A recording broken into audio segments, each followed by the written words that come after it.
from a save in Game 7. Bird into center. The Houston Astros win the pennant. Altuve has just sent the Astros to the winner's series. The Astros accused of using a sophisticated video system and a more primitive code of trash can bangs to alert its batters to which pitches were coming. Should the Astros be stripped of their title? Yes, they should. The title is illegitimate.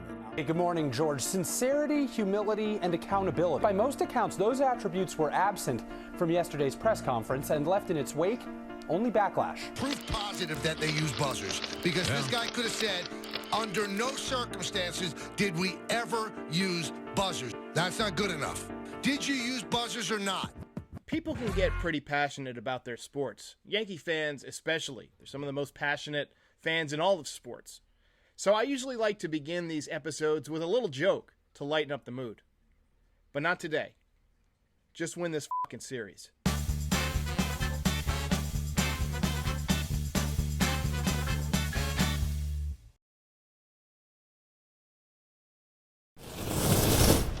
So the Yankees are beginning to right the ship. They are 14-14, back to 500, just 2.5 games behind the surprising Boston Red Sox for first place in the American League East. Giancarlo Stanton is beginning to mash. He's got a 9-game hitting streak. Everything he hits these days is an absolute rocket. Aaron Judge is beginning to heat up. He hit 2 home runs the other day, and he hasn't even really gotten hot, I don't think. I think he's going to get much, much better. Clint Frazier hit a couple of home runs over the past few days. So the Yankees offense is finally starting to roll as Giancarlo Stanton and Aaron Judge begin to hit. And it's great to see them hitting at the same time and in the lineup at the same time. But as those guys begin to hit, that means you got to pitch to the other guys in the lineup. DJ LeMahieu is going to see more pitches to hit. Aaron Hicks and Gio Urshela, who's, by the way, swinging the bat very well, are going to see more pitches to hit. So I think the offense is finally starting to come out of it. It just took facing some weak teams and getting basically some in-game batting practice to kind of get things going. And sure, the Yankees have eaten up the low-hanging fruit, the Orioles, the Indians, the Tigers. But they're going to face a major test when they face the 15-13 Houston Astros on Tuesday night, because you know the Yankees emotionally want to dominate this series. They don't just want to win this series. They want to dominate this series, and the fans expect the Yankees to get revenge this series and dominate from start to finish. So we're going to find out who the Yankees are beginning Tuesday night in the Bronx. I'll get to the Astros preview in just a minute, but first I want to talk about Corey Kluber, because yesterday he was as good as I've ever seen him. After yesterday's outing, Kluber is 2-2 in 6 starts with a 3.03 ERA. He's won 2 in a row and has looked like the vintage Cy Young Corey Kluber, minus maybe a couple of miles an hour on his fastball. But he proved yesterday that maybe going slower rather than faster might be the way to go for him. He had, by my count, 14 swings and misses on changeups. His changeup use has gone up dramatically. This doubles his career high of 7. That tells me 2 things. He's using it more, and that it's a really effective pitch. Kluber's metrics back up that he's returning to form. We said all winter, we don't need this guy to be Cy Young Kluber. We just need him to be really good. And so far, he's been just that. And I have a hunch he's going to get even better with this newfound changeup. His average exit velocity is in the 72nd percentile. And his average whiff percentage, chase rate, and hard hit percentage are all above average, as are his fastball spin and his curve spin.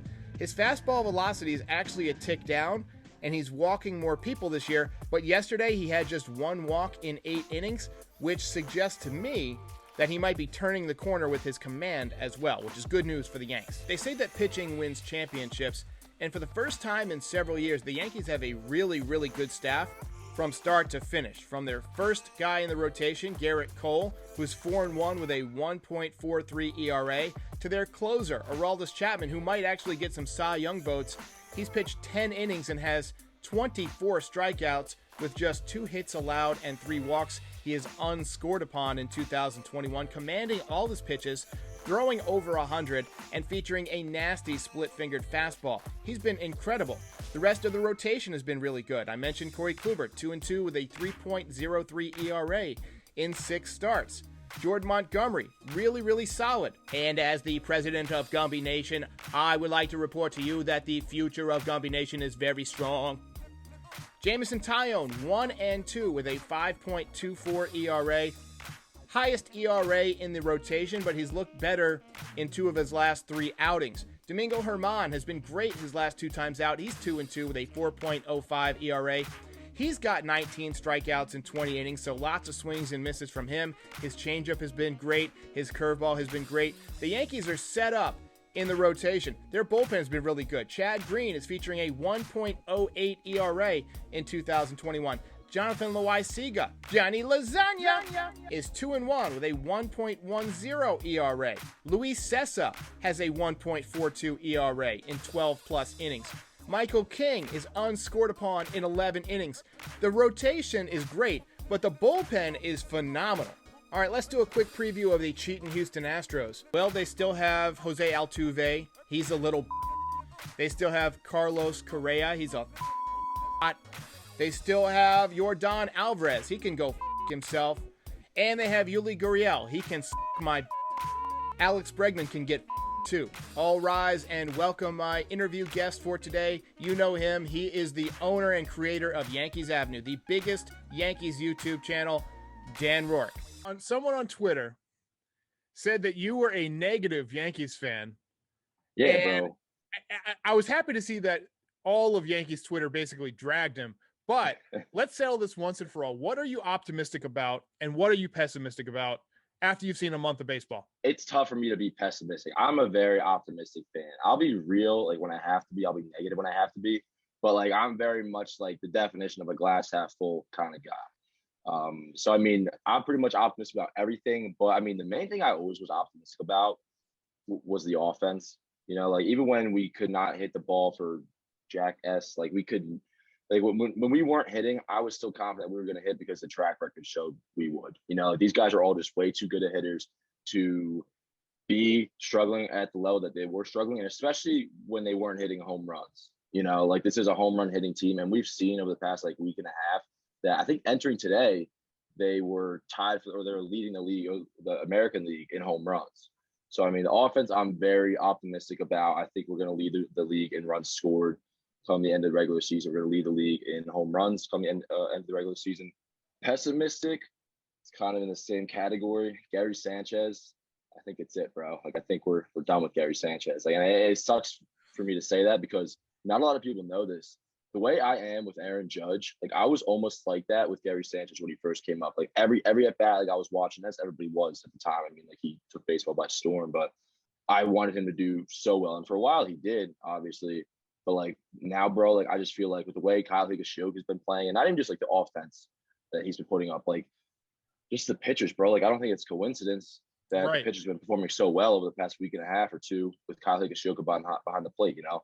And I was thinking about this as I was hitting the hay last night, that because Gary started in yesterday's game, Saturday's game. I was thinking like if they have any hope of Gary succeeding in this like platoon role, like they got to start him like tomorrow, give him 2 days in a row, because Gary is like the definition of a streaky hitter.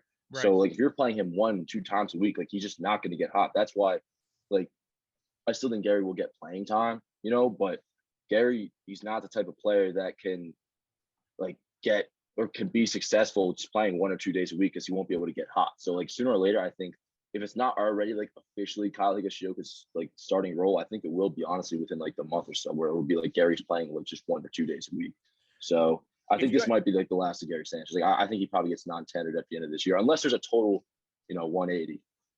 I was about to ask you, do you think that the Yankees would trade him, or do you think they'll just hang on and let him play out his final year and then let him ride off into the sunset and go wherever he wants to go?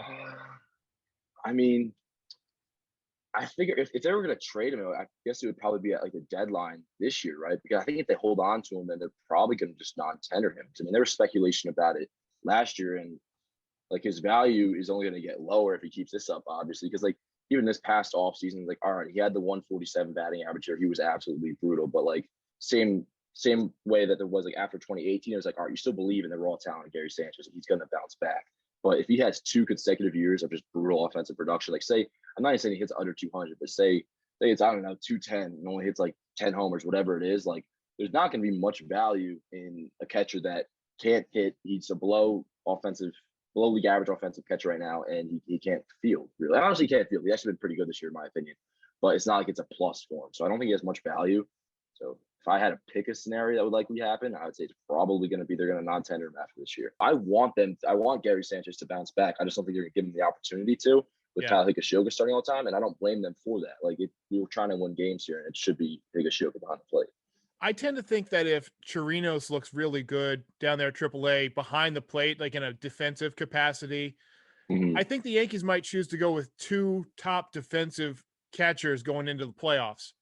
Just, in case you need to pinch run for Higashioka or something like that. Let's say Higgy's offense comes back down to earth, which it will. Over a large enough sample size, he's not going to hit 350. I mean, he might hit 250. Of course not. Yeah. But even if he does, like, that's the thing where it's like, when it comes to a catcher, like, the whole thing is when you've always just wanted to have a good defensive catcher that maybe can provide you league average offense. And I think Higashioka, even if you look at like his minor league statistics, like, I think the last time he played a full season in the minors, he hit like 20 plus home runs. And like, Higgy's like, he's always had power, at least in the big leagues, like, since he came up. And people have been saying that it's probably going to fall off, which you figure, yeah, it would if he played like a full season. But so far, it hasn't fallen off. Like, he's looked really good at the plate. And that's my main thing, whereas like Higgy, like, the results have been there, but he also just puts up a really good at bat. And I think that's even more important than just the production itself, Right. I like that he's not trying to hit home runs every time, but he can take one out. Absolutely.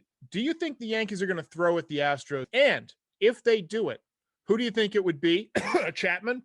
And how would you feel about that? So this is probably the lame answer, but I don't think anybody's going to throw at the Astros.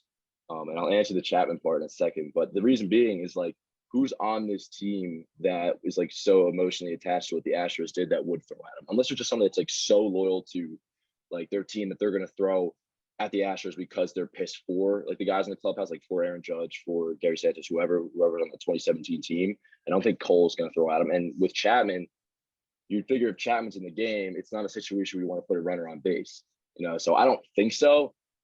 If CeCe was still on the team, I'd say almost definitely, But I mean, unless you could throw a name in my head, like, do you have somebody in mind? Like, I guess you're thinking Chapman, but is there anybody else that would throw at them? Like, well, the pitching staff has been kind of overhauled, but on behalf of the judges and the folks who were on those teams that lost, it might be just kind of sending a message. Oh, listen, bro, if I would do it in a heartbeat, bro. If I was like a pitcher on the pitching staff, bro, like, I would be ejecting that game within like 2 batters. I'd be throwing at everybody. But I'm trying to think, who is that guy? Like, I don't think it'd be Cole. I don't think it would be Cole, right? Because he was their teammate. Yeah, so I wouldn't think it would be Cole. And then like Kluber, I just don't see him being that kind of guy. Tyone, I mean this nicely, but he seems like he's kind of on like the softer side a little bit, not in a bad way, but I just don't see him like kind of initiating that. Maybe Herman, because I don't think Herman really gives an F. Like, I think I can see Herman maybe, But I mean, besides that, like in the bullpen, there's Chad Green. He was there, but I just don't see it. I don't know. I mean, I hope I'm wrong. Like, that would be dope as hell. Like, that'd be a dream scenario if they got thrown at, bro. Like, I hope they go up and in on Altuve. Like, that would be my dream. Like, that's my person I hate the most. I put in the book, bro, is Jose Altuve. Like, if they could throw up and in at him, I'd love it. I just don't see it happening. All right, so I've got the ultimate Aaron Judge fan on the podcast, so we have to spend some time talking about Aaron Judge, and this is going to be a nice chance for me to sit back and relax and let you go to work, brother. So his numbers are obviously outstanding, and I don't think he's gotten hot yet. MVP caliber. He hasn't. I think he's still kind of getting into form, and he's getting ready to go on a run. You can tell by the line drives. But how do you feel about the way the Yankees are handling him with the load management? I think that it's, probably the smart thing to do, but I want to see what Judge can do over a full season. I think the only way they get there is this load management. What do you think? Yeah. So, I mean, like, to be honest, I'm totally cool with it. Now, the big thing with it is that if they're doing it the way they're doing it now, like, I'm totally cool with him missing like 4 games a month. I think somebody did the math on Twitter that the pace he's going at now equates to like, I think like 135 games or so, like over a full season. So if we can get 135 games at a Judge, like, I think that's a W, and I'm not even on the train. Like, me, anybody who follows me on Twitter, I don't even label him as injury prone. I'll say he's had a problem with injuries. He's had some bad luck with injuries as well. So, I mean, if this is what keeps him on the field for 135 plus, that's dope. Like, I think we should totally roll with that. As for Judge, like the player, man, I mean, like, I think anybody who doesn't think he's capable of winning an MVP is foolish. you know, and a lot of that does stem from the injuries, you know, but I mean, I'm big on this, bro. Like there's one player that is as good as him. Well, outside of Mike Trout, of course, because Trout is a clear number one. I think it's Trout, Judge, and Betts, and they're in a league of their own, you know, as the three best players in baseball. With Judge, I will say there's one thing that concerns me though, for his ability to win MVP. Judge's offense has always been very, very good. His defense, I do think we might see like regression if that's another part of the whole like load management thing, or like keep him healthy for the full season. We've seen that he's going to be going a little lighter on fly balls, which I think most Yankee fans are totally cool with. But a big part of his WAR being so high all the time is his defense. So that might take a hit on maybe my MVP hopes, you know, especially if only playing 135 games. But I mean, as for like when he's in the lineup, like it's just so clear, even if he's not performing, like the team just has a totally different vibe when Aaron Judge is in the lineup. You know, it's just such a bigger threat. And I think we should just be grateful that he's a Yankee, and not a lot of people are, which kind of frustrates me, you know. Yeah, I think people get upset with Aaron Judge when he's out of the lineup, and it's not because they are angry at Aaron Judge. I think about this a lot. It's because they're hurt, because they wanted to watch him play, because he brings them joy, because he's so good, he's so dominant, that you're actually just, you know, you're being robbed of a little bit of like joy. I know a lot of people just watch it because of Aaron Judge, right? 100%. It's a big part of it. I'm sorry to cut you off. It's a big part of it is like the entertainment aspect, right? And I get that 100%. But like, if I'm ever feeling that way, for example, like even say Judge, all right, load management takes the next 2 days off because Aaron Boone doesn't want to put it in a lineup to preserve him for the whole season, whatever.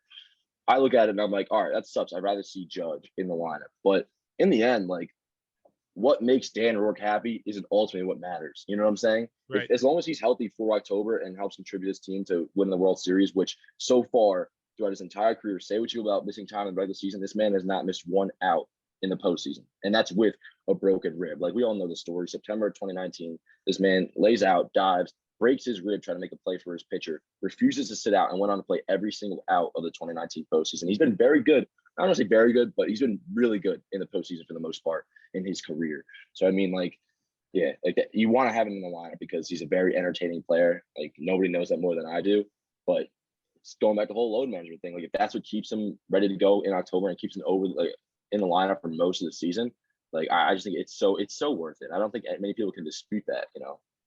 I made a guarantee on my post-game recap today. I think Aaron Judge is going deep in his first at-bat against the Astros. He's at least going deep in the first game.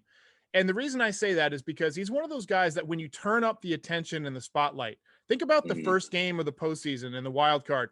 Against the Twins, he goes deep. Then the next year against the A's, he goes deep. Oh. And then last year against Bieber in the first inning, second pitch, I could hear you screaming from 200 miles away. Goes deep, opposite field. So I think that him being personally offended, if you remember last year when he got to spring training, walking in, talking to reporters, all he cared about, he didn't even want to talk about the season. All he wanted to talk about was laying down the truth about the Astros. And he was personally offended. Yeah, which is very unlike Judge. Like, from what we've seen Judge, like 99% of the time, he's a lot more reserved. You know, like very rarely I feel like you see the true side of Aaron Judge. And like the example you just brought up is like one of those moments where we did see like I feel like the true Aaron Judge. Like he was legitimately pissed, and obviously rightfully so.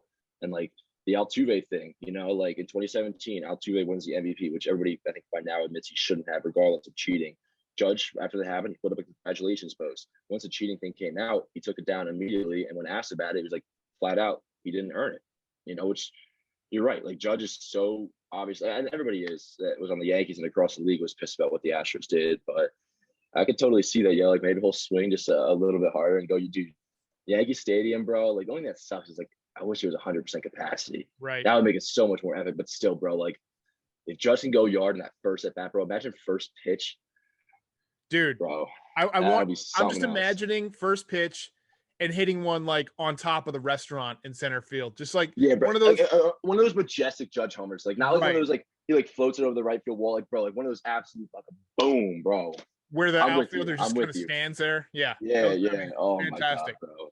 Love it. All right, everybody's pitching well right now. Let's say you get to the postseason. Let's just leave Severino out of it because we don't know what we're gonna get from him. Okay. So we get to game 7. Garrett Cole pitches a gem, 9 innings in game 6. He's off the table. Mm-hmm.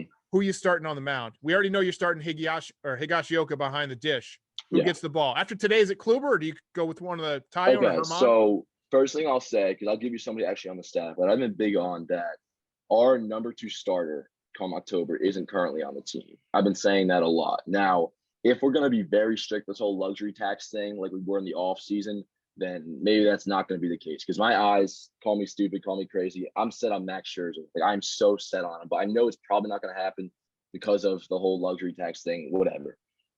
Going off the guys that we have on our staff, not even just after today, like I would go with Corey Kluber, because a big part of pitching game 7 is like the emotional side of it, like we've seen with Severino, like he'll get too riled. And I know you said that bring up Severino, but I'm just saying as an example, like he'll get too riled up, maybe get caught up in the moment. I don't see that being the case with Kluber really at all. Like no matter what the situation is, I feel like his emotions are on, like he kind of is like stable in that sense, you know? So I don't think he'd be like overcome by the moment and shit. I mean, like what if Corey Kluber, bro? Like, what if we do have vintage Corey Kluber right now? Because I mean, come end of the season, bro. Like, if assuming let's just say Kluber's healthy, come end of the season, like if he is still pitching like this, like we'll know by then, like yo, it's clear, like this is the Corey Kluber, not like a reduced, like regressed version of Corey Kluber. Like this is the Corey Kluber. I mean, I'm not saying that's going to happen, but if he is pitching the way he has over the last 2 starts, which granted, it's against Baltimore and against Detroit, but I mean, like it'd be a no-brainer to go with Kluber at that point. And